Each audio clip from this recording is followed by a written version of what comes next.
Hello. I don't have to tell you there's some good books around. I have many. Some are on my nightstand, over on my desk, bouncing around the back of my car, or left on trains, all places where they never get read, because I simply don't have time. Do you? Hello, David McMillan here, and thoughtfully, some people, including myself, have recorded their books on audio. Where else?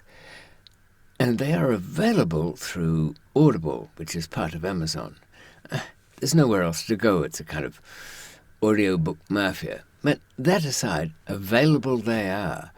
And I'm almost, kind of excited about it. I think Ziggy was. Ling is so excited, he's found out, the damn audiobook, the audio recording, my narration of Unforgiving Destiny, is just about to be released. In fact, by the time you're listening to this, it will be done. Ziggy, What do you mean, you just want the remote? He's normally so well-mannered. I had planned to do a very short piece on psycho killers, how it is, well, you can spot them. Take a look at their faces. The ones playing off here now, some old, some new, but they kind of tell a story. And grisly murders, sisters in the park, some poor kid slung off an art gallery decking. Wow, creepy. But really, look at them. Some of those faces, hell, if you saw them in your street, they'd go straight in the back of your boot, and you'd be calling in at the trade centre to pick up a couple of bags of lime and a decent old shovel, that's for sure. Not in your neighbourhood, not on your watch. That's one book you can judge by the cover. Okay, so maybe a couple of mistakes get made. Omelettes, eggs, all of that. Anyway, back to the book. Listen to a bit of it while I play some pictures in the background. It was 1978.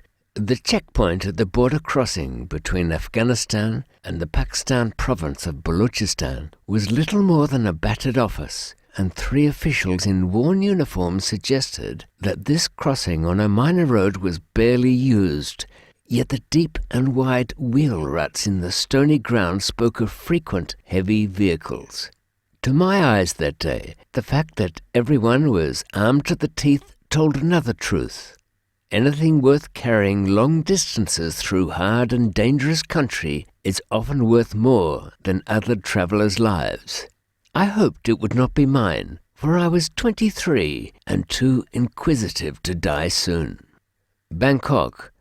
I'd met my business partner Lee by chance when he was living in near poverty behind the old Metro Hotel in Bangkok.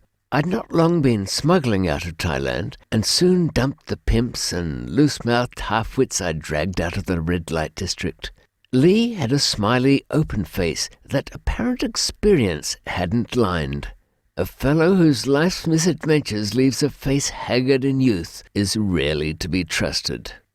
Cartagena. I took an extra day stashing the coke into the devices that would be used by Peter and Michael to carry the cocaine to Europe. You won't need a degree in chemistry to understand a couple of things about cocaine important to a smuggler. First, it dissolves completely in alcohol, and secondly, when that alcohol is evaporated, it recrystallizes with virtually no loss. Cocaine has been smuggled in rum bottles, half dissolved to a cream to look like shampoo, and sometimes variation of the method I used here. Working from a small holiday flat, I dissolved the cocaine in 10 litres of pure alcohol, at least 98%, and stirred in 5 cups of almost microscopic black fibres. You know you put enough in when light is slightly blocked through the glass container. Chiang Mai. The cop walked up to the van to ask questions. The kidnapper answered with gunfire, but before the cop hit the ground, he'd taken out one of the kidnappers. Next, the engine of the van failed.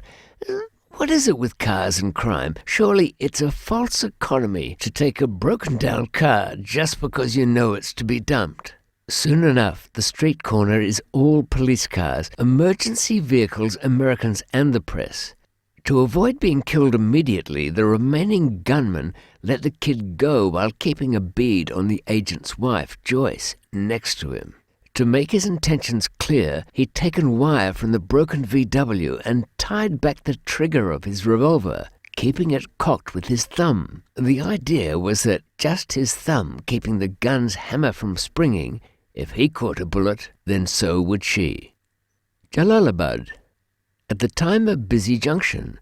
Taliban from the south hanging about like gunslingers from the Wild East, waiting to collect the latest batches of Pakistani kids, fresh from the half-wit schools of the mullahs in the tribal areas of Kuram and Waziristan. They would be bussed north to take on the Uzbek and Hazara militias where the Taliban had scores to settle. The large movements of people inward with smuggled goods and opium heading out kept most prying eyes on their business rather than on a stranger without much of a beard. I'd arrived late the day before, found a bed for the night thanks to my departing taxi driver, and was now in the morning light and dust of the bus station trying to be invisible, yet seen by expected friends. They found me quickly enough. Karachi. And nothing surpasses electricity for pain. As Babush attached the second lead to the battery terminal, 1,000-clawed fire dragon tore and ripped up through every fibre of both legs to meet at the groin, not in the waves of pain brought by injury, but ruthless, instant, constant, matchlessly penetrating and complete to every nerve. Since the victim cannot breathe, only scream and suck air in high-pitched chokes, the timing of a torture is important. I suppose the first shock was only seconds, yet Babush had the twisted art of knowing how devastating is each increase in connection time. Injecting hopeless despair to the control and abuse, he would wait until I could speak and then start again the moment I began to plead. If you've never bought an audiobook before, well, it's an unusual kind of a bookstore. You actually join a membership and you get a certain amount of credits of some kind that you can redeem and read all the audiobooks you want, as long as you've got the credits for it.